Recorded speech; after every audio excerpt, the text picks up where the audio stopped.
Ya pemirsa, kronologi ledakan terjadi pada pukul 9.30 waktu Indonesia Barat pagi tadi. Dilangsungkannya proses pemusnahan amunisi kadaluarsa ini memang sudah menjadi hal yang sebelumnya juga bukan pertama kali dilakukan di lokasi ini. Dan ledakan terjadi sebanyak 2 kali, di mana ledakan pertama terjadi pada pukul 9.30 waktu Indonesia Barat. Usai ledakan yang pertama, warga pun juga menyaksikan proses pemusnahan dan mendekati lokasi untuk memungut sisa amunisi hasil ledakan. Sekitar 9.47 menit waktu Indonesia Barat, ledakan kedua pun terjadi. Diduga masih ada sisa amunisi yang tidak ikut meledak di proses pemusnahan yang pertama. Dan akibat peristiwa ini pemirsa, 13 orang meninggal dunia dari data terkini, 4 prajurit TNI dan 9 warga sipil. Dan saat ini seluruh korban sudah dibawa ke rumah sakit untuk menjalani proses otopsi dan pemulasaran. Lokasi pemusnahan sudah disterilkan oleh petugas di lapangan. Dan hingga saat ini TNI masih terus melakukan investigasi terkait penyebab pasti ledakan yang terjadi.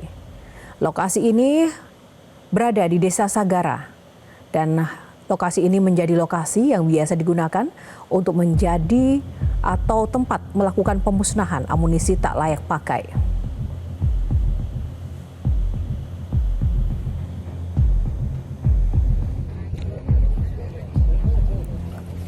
Dan saat ini pemirsa, kami sudah kembali terhubung dengan kontributor Metro TV Wildan Fadilah terkait perkembangan kasus ledakan amunisi di Kabupaten Garut, Jawa Barat. Kita akan update kembali bersama Wildan. Selamat sore Wildan.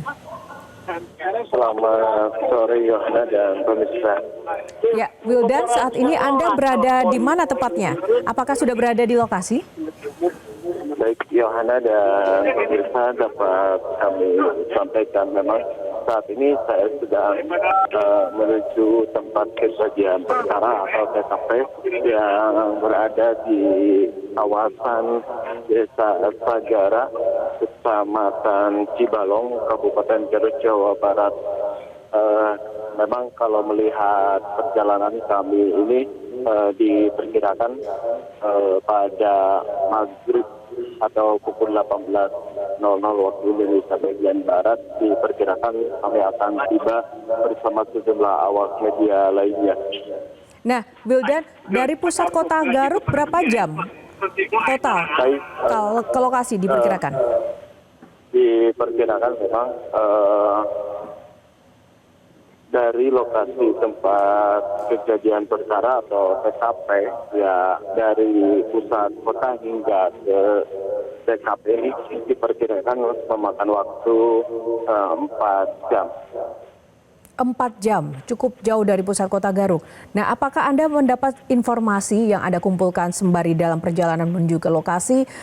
Ini kan lokasinya jauh dari permukiman dan bahkan berada di area BKSDA seperti itu. Namun ternyata juga warga bisa menjangkau lokasi ledakan itu terjadi. Sejauh mana pengamanan di sekitar area lokasi selama ini dari info yang Anda kumpulkan, Wildan? Baik, Yohana, tentu berdasarkan informasi yang kami himpun saat kami memang dalam perjalanan saat ini, memang lokasi ini persisnya memang berada di kawasan sekitar pantai yang berada di kawasan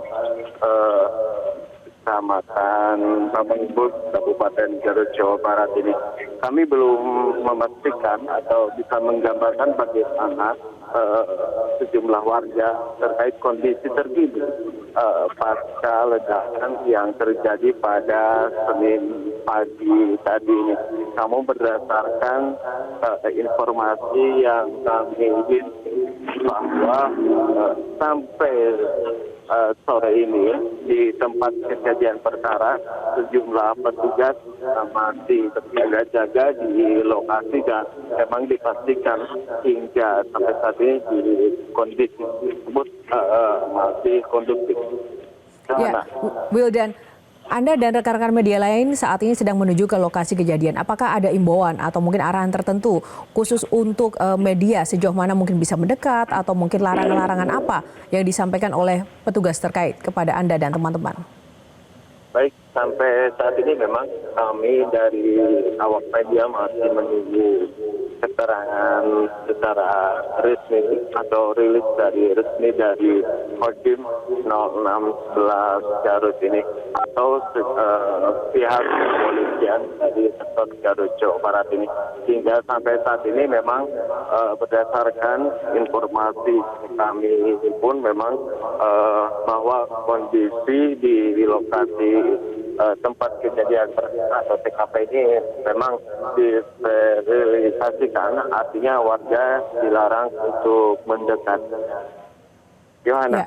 Sampai dengan sore ini, berapa data terkini korban meninggal maupun luka yang Anda peroleh informasinya, Wildan? Apakah ada update terbaru setelah tadi total terkini ada 13 orang meninggal dunia? Baik, berdasarkan informasi dari Kodim 0611 Garut bahwa peristiwa ini memang menyebabkan beberapa jumlah orang mengalami tewas akibat ledakan tersebut. 2 diantaranya merupakan anggota TNI yang berpangkat kolonel dan mayor, dan sisanya memang merupakan sipil warga. Dan 4 diantaranya saat ini terus sedang mengalami atau sedang mendapatkan perawatan secara intensif dari RSUD Pamengkus Kabupaten Garut Jawa Barat. Yohana. Wildan, ini bukan pemusnahan amunisi yang dilakukan pertama kalinya. Apakah Anda memiliki pengalaman meliput pada pemusnahan amunisi sebelumnya dan bisa dibandingkan dengan yang saat ini terjadi? Apa bedanya, Wildan? Baik, memang Yohana, kalau kami sampaikan bahwa kami pun baru mengetahui bahwa lokasi tersebut memang sering terjadi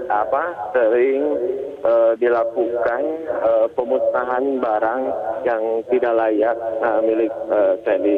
Kami belum bisa menggambarkan atau yang lainnya. Memang ini merupakan kali pertama kami baru mengetahui bahwa lokasi tersebut merupakan tempat terjadinya pemusnahan bom tersebut. Ya, Wildan, tadi Anda juga mengatakan baru mengetahui bahwa lokasi ini digunakan ya untuk pemusnahan amunisi. Oleh karena itu tadi di awal saya menanyakan kenapa bisa ada warga sipil berada di sekitar area itu, padahal area itu pun berada di area konservasi dari BKSDA begitu. Apakah Anda mendapat informasi di situ? Kami belum bisa menggambarkan secara rinci karena memang bahwa lokasi yang terjadi di kawasan Kecamatan Cibalong, Kabupaten Garut Jawa Barat ini memang jauh dari warga penduduk. Dipastikan memang bahwa kalau menurut beberapa keterangan dari warga yang kami himpun, memang warga sendiri memang belum saat peristiwa terjadinya tragedi ledakan ini